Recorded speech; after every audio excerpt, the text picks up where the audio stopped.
Kwingineko, mahakama kuu ya Garissa imemhukumu Anthony Muridhi, mwanaume wa makamu, kifungo cha miaka 30 gerezani kwa kosa la kumuua kikatili mwajiri wake mnamo Mei mwaka 2023. Akiwa mbele ya Jaji John Onyego, mshtakiwa Anthony Muridhi Nyaga alipatikana na hatia kwa kumuua Hassan Salat Mohamed. Tima Sharia na taarifa hii kwa kina. Miaka miwili tangu mauaji ya kinyama ya Hassan Salat na mfanyakazi wake, rekodi za mahakama zinaonyesha kuwa Anthony Muridhi Nyaga alikuwa amefanya kazi kwa Mohamed kwa miaka 9 kwenye eneo la machimbo ya kokoto huko Mandera.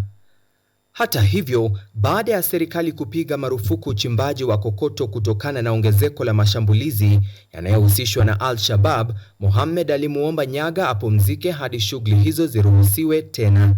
Badala yake, Nyaga anasemekana kumshambulia na kumpiga mwajiri wake kwa kitu kizito kichwani na kumuua kisha kuuzika mwili wake kwenye kaburi la kina kifupi kabla ya kutorokea kaunti ya Embu ambako alikamatwa na kufikishwa mahakamani Garissa. Ifanyike hivi kwa pia ndugu zetu wengine wa Kenya ambao wanapata shida kama hizi. Watu wanaua, wanapotelea. Huyu ni Mungu ametusaidia, tumempata.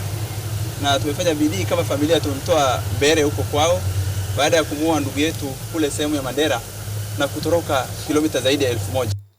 Wakati wa kesi hiyo, upande wa mashtaka uliwasilisha mashahidi 11 waliotoa ushahidi wa kudhibitisha hatia ya mshtakiwa. Whatever has happened is unbelievable. This guy was working for my dad almost 9 years. And my dad was treating him like his son. Jaji Onyego alisisitiza uzito wa uhalifu huo, akisema kuwa namna ulivyotekelezwa ilikuwa ya kikatili na isiyo ya kibinadamu.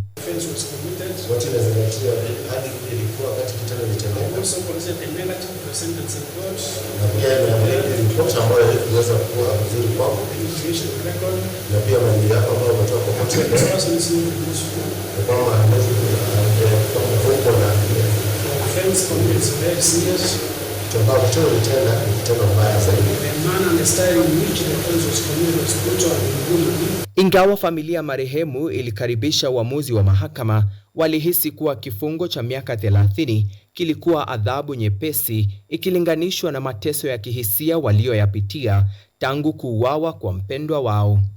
Na justice imetolewa leo, mwaka 30 Anthony Muridhi Nyaga mfungo. Lakini pamoja na hayo tulikuwa tunatarajia miaka 50 au 60 au angefungwa maisha. Unfortunately, this guy was just wanted to kumaliza babangu na kuchukua mali zake.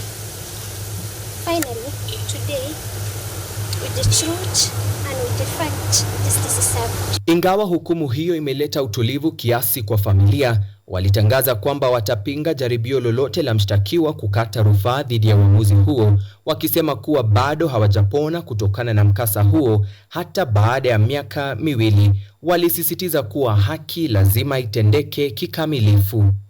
Tima Sharia, runinga yake.